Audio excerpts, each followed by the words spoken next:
Live from downtown Detroit, Local 4 News at 6 starts now. A child dies after finding a loaded gun at home and shooting himself.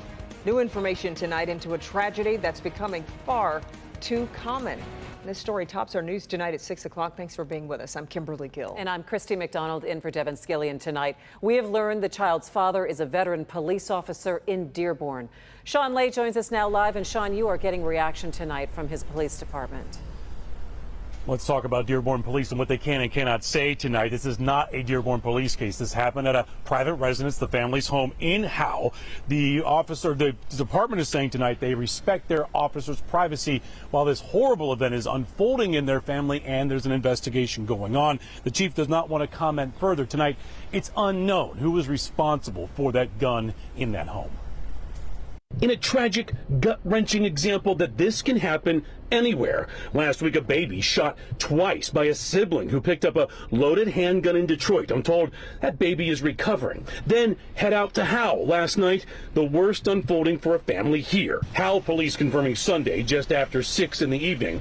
Howe police and Livingston County Sheriff's deputies rushed to a home here on Oak Square Lane. That is where police say a 2.5-year-old child had gained access to an unsecured firearm that resulted in an accidental shooting. The child was immediately transported by EMS to a local hospital and was later pronounced deceased. But there's more. Notice the police posters in the garage of the Howe home. This tragedy has struck the family of a Metro Detroit police officer. We are told the father of the child who picked up an unsecured loaded handgun resulting in that child's death is a veteran Dearborn police officer, Corporal David Lacey. Dearborn police calling this a personal family matter. If an officer needs time away, they get that time. And if charges are filed in this case, the department will then review the corporal's job status. Back here live, let's make it clear, no charges have been filed. This is just all unfolding from 6 o'clock last night into today. Howe police also not saying anything more than what they put out last night in their statement. Again, from Dearborn police, they're calling this, of course, a personal family matter. They want the officer to take care of himself and his family at this time. We're live tonight. Sean Lay, Local 4. Difficult story. All right. Thanks so much, Sean. Breaking right now, the 2 suspects who police say attacked a DPD officer at a gas station are now in custody. Take a look. This is video of the attack that we obtained earlier today. You can see one person reach for the officer's gun, which starts a wrestling match with the officer. Police say the 2 suspects are juveniles, and they surrendered peacefully today in Southfield.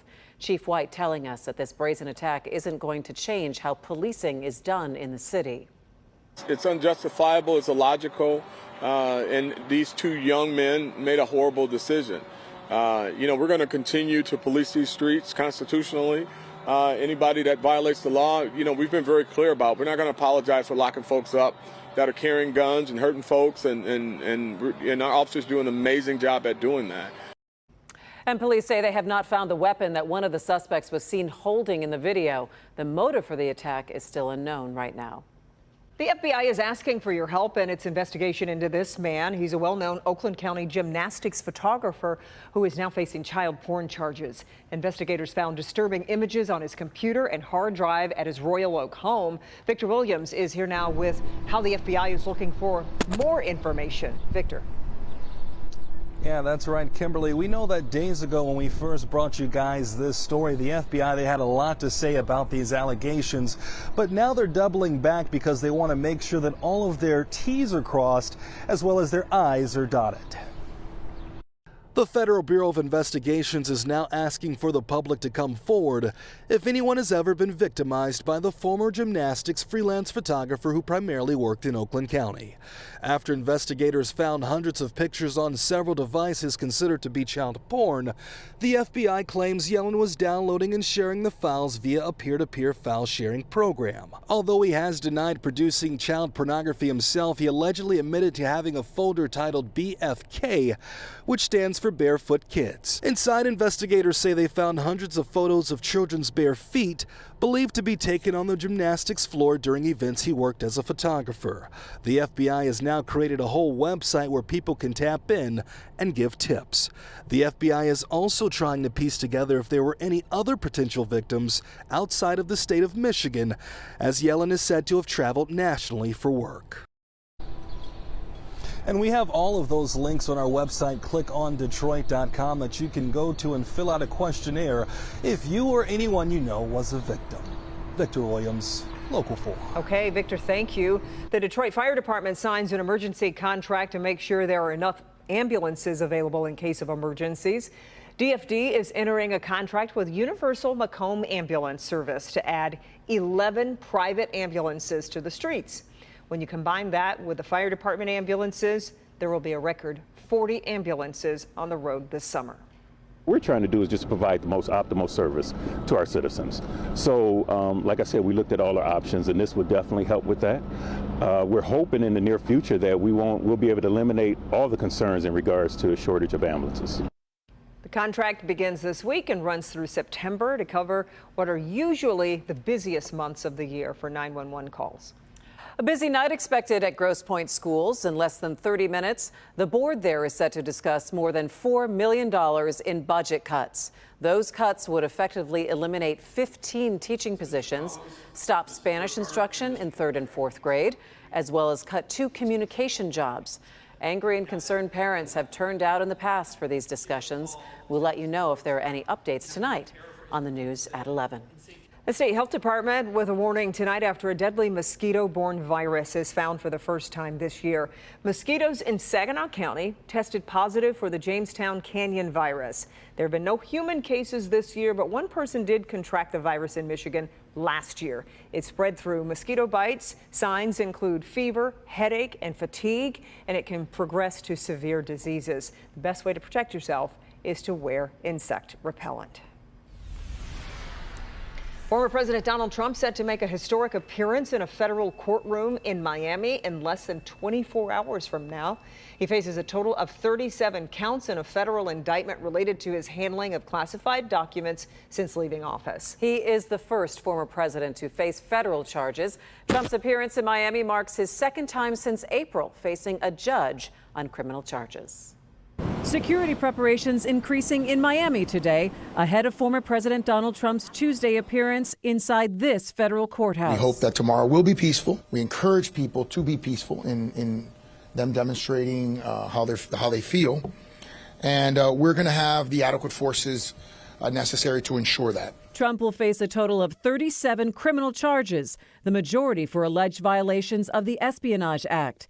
He denies any wrongdoing, and in his first public remarks since the indictment was unsealed, railed against the charges brought by the Department of Justice. It's a horrible thing for this country. I mean, the only good thing about it is it's driven my poll numbers way up. Can you believe that? The federal indictment details the locations where Trump allegedly stored classified documents at his Mar-a-Lago estate in Florida, including in a ballroom, a bathroom and shower, and a storage room. Trump's own former Attorney General, William Barr. Those documents are among the most sensitive secrets that the country has. He had no right to maintain them and retain them, and he kept them in a way at Mar-a-Lago that anyone who really cares about national security their stomach would churn at it. Meanwhile, some of the former president's allies coming to his defense. Was that a good look for the former president to have boxes in a bathroom? I don't know. Is it a good picture to have boxes in a garage that opens up all the time? A bathroom door locks. Despite the charges, Mr. Trump has vowed to stay in the 2024 presidential race. And our coverage of former President Trump's arraignment continues tonight at 6:30 on NBC Nightly News with Lester Holt. Well, we desperately needed some rain, and we finally got it this weekend. And it's not done raining. Forewarned meteorologist Kim Adams is here to track some showers that are coming. We do have more rain for Tuesday, but tonight is fine. Take a look at Exact Track 40 radar, and there's nothing on it, but it does look like it's about to rain with all those clouds out there, and it's chilly. 61 right now in Pontiac, low 60s in Mount Clemens, 64 at Metro, 65 at City Airport. For the Tigers game tonight, it's going to get cold, especially once the sun sets after about 9 o'clock, and temperatures will drop quickly into the upper 50s to right around 60 degrees. Add to it a little wind out of the west-northwest, gusting to about 15 to 20 miles per hour, and it's going to be chilly out at the ballpark.